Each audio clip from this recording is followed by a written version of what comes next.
"Come on, shoot another nigger!"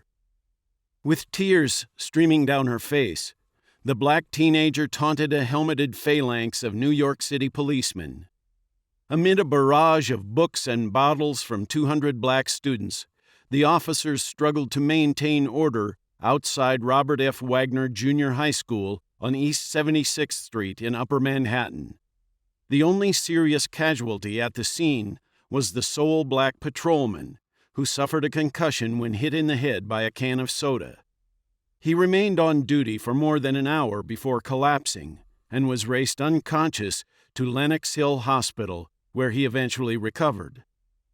The heated protests spontaneously erupted minutes after Lieutenant Thomas Gilligan, a white off-duty officer in civilian clothes, fired 3 shots and killed a black student, 15-year-old James Powell, on July 16, 1964.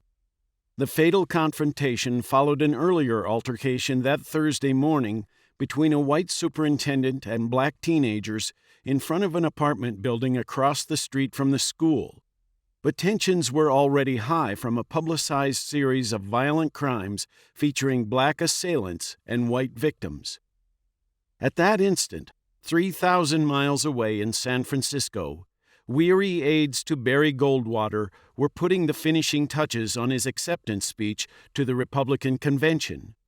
At the Cow Palace the previous night, Goldwater had received the greatest prize of his political career, the presidential nomination. Now he would announce to the excited delegates in the arena and the American people watching on television that the conservative moment had arrived and what the nation needed was law and order. 14 hours after Powell bled to death on the sidewalk, Goldwater strode to the podium as the band played the Battle Hymn of the Republic, and red, white, and blue balloons fell from the rafters.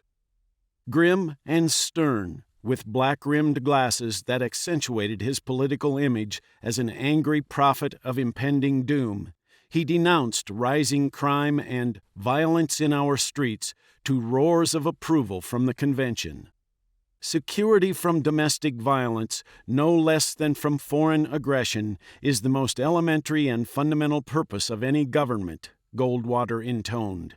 And a government that cannot fulfill that purpose is one that cannot long command the loyalty of its citizens. The unexpected conjunction of these two events represented a pivotal juncture in the nation's history, which had previously featured intermittent episodes of public interest in law enforcement and criminal justice.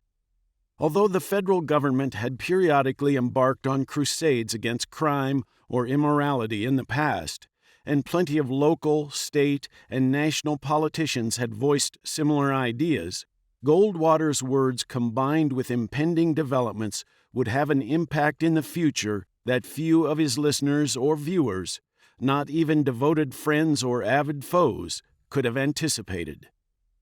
On Saturday evening, thousands of Central Harlem residents took to the streets to protest the Powell shooting and other grievances.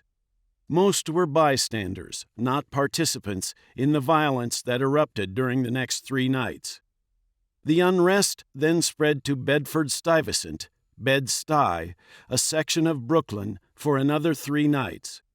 In both communities, the rioting and looting were intense, although the vast majority of black residents, regardless of their sympathies or beliefs, never ventured from their homes or apartments. The Harlem Riot, as most whites called it, was accompanied by hundreds of injuries and arrests, as well as at least 1 death. In both neighborhoods, the business districts were devastated, with white-owned and black-owned stores vandalized and ransacked. Soon the rebellion or uprising, as some blacks described it, spread to other cities such as Rochester, New York, and sent shockwaves across the country. The first long, hot summer of the decade had arrived.